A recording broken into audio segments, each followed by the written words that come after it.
Malapit nang umabot sa 1,000 ang nasawi dahil sa giyera ng Amerika at Israel laban sa Iran. Sa kabila niyan, marami pa ring OFW sa Middle East, lalo na sa UAE ang ayaw umuwi kahit pahanda na raw ang ating pamahalaan sa malawakang repatriation. Nasa frontline ang balitang yan si Rainiel Pawi. Halos oras-oras tinatawagan at kinukumusta ni Nanay Wilma Abay ang anak niyang si Norman na nasa Dubai.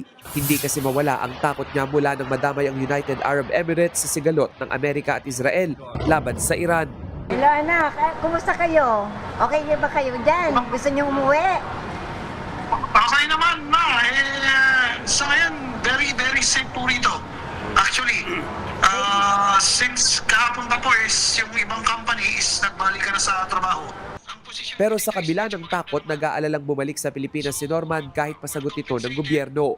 Pagdating kasi dyan, medyo magbaback to zero ulit. Though, alam ko na pwedeng magkaroon ng maliit na business galing sa gobyerno, pero iba pa rin kasi yung mga na-receive namin dito.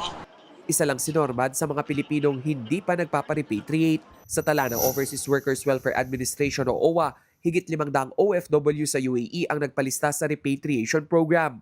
Yun nga lang, wala pa ito sa 1% sa total population ng mga Pinoy roon na halos 1 milyon.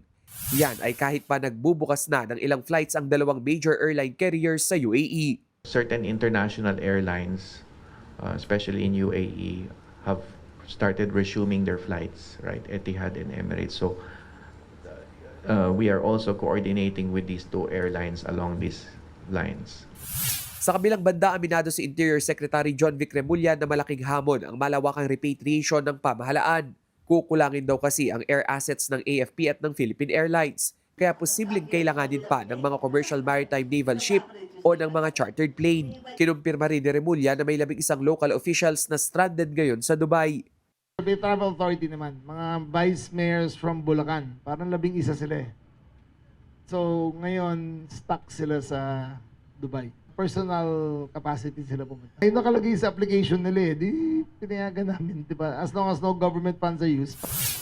Isa pang nadamay ang Lebanon matapos atakihin doon ng Israel ang militanteng grupong Hezbollah na kaanib ng Iran. Ilang Pinoy roon ang nagbabayanihan na. Ang grupong Tres Marias, 70 pamilya na iba't iba ang lahi ang pinatuloy at pinakakain sa kanilang shelter. Nagpapanik sila kasi lumikas sa mga bahay-bahay nila dahil nga binomba. So, hindi talaga expected yun. Ngayong araw nga, may sumabog na naman na residential area sa southern part ng Beirut. Kita sa video ang makapal nitong usok. Ngayon, tila ghost city na ang maraming lugar sa Lebanon dahil sa mga pagsabog. Ang mga nadamay na Lebanese kanya-kanyang diskarte sa paglikas. Patuloy ring pinupuntirya ng Iran bilang ganti ang mga embassy at base militar ng Amerika sa Middle East. Kabilang sa tinamaan ang embahada sa Southern Ring Road sa Riyadh, Saudi Arabia. Nasa pool din ang parking lot ng US Consulate sa Dubai, UAE. Namataan ding umuusok ang oil industry zone sa Fujairah. Wala ring tigil sa pag-atake ang Amerika at Israel sa Iran. Pinaulanan ulit nila ng airstrike ang capital city na Tehran. Sa satellite images na ito, kita ang lawak ng pinsala sa Iran. Wasak rin ang Assembly of Experts building. Sa huling report ng Al Jazeera, higit 800 ang nasawi sa Middle East, pinakamarami sa Iran na may halos 800, 4 na po naman sa Lebanon at 11 sa Israel. Kinumpirma naman ng Department of Migrant Workers na may mga Pinoy na lula ng 40 barko na na-stranded sa State of Hormuz na isinara ng Iran. Nakikipag-ugnayan na raw ang ahensya sa mga shipping company na may mga hawak sa mga Pinoy. Nagbabalita mula sa Frontline, Rainiel Pawid, News 5. Mga kapatid, Mean Los Baños po, huwag magpahuli sa mga balita at impormasyong dapat ninyong malaman. Para sa mas malawak na balitaan at diskusyon, mag-follow at mag-subscribe na sa social media pages ng News 5.